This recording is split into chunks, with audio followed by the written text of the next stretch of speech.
Sir, সম্মানিত মহোদয়, সমাবেশ প্রতিবাদ সমাবেশের সম্মানিত করা মুসলমানদের প্রত্যেক মুসলমানদের ইমানি দায়িত্ব।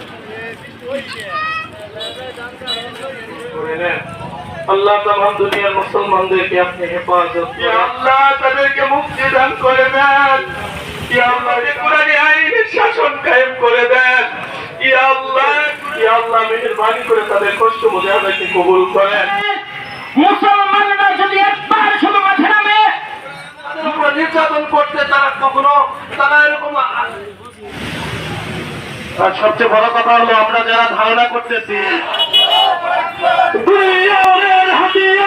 বিভিন্ন প্রতিষ্ঠানগুলোতে আমাদের মা বোনদের উপর ধর্ষণ করা হচ্ছে, এক সময় মুসলমান শুধু নামেই থাকবে, দুনিয়ার মুসলমান গুলো এক শরীরের ন্যায় আল্লাহর পয়গম্বর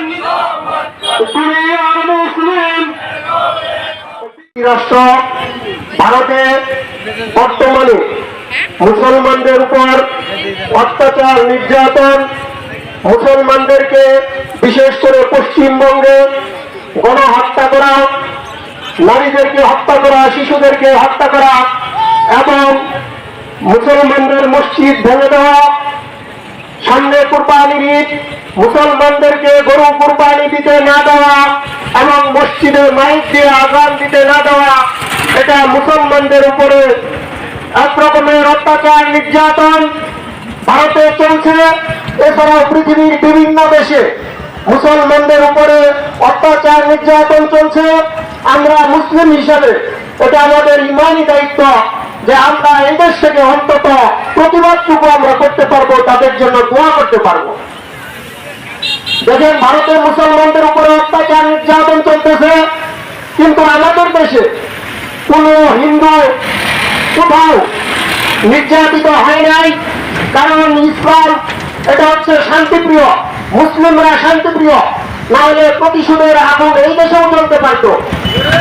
এই জন্য আমরা সকল মুসলমানরা হিন্দুদের মন্দির পাহারা দিয়েছে, যাতে করে তারা মন্দিরে নির্বিঘ্নে ইবাদত করতে পারে। এই জন্য ইসলাম চায় না অন্য ধর্মের সাথে সহিংসতা করা, এটা ইসলাম পছন্দ করে না।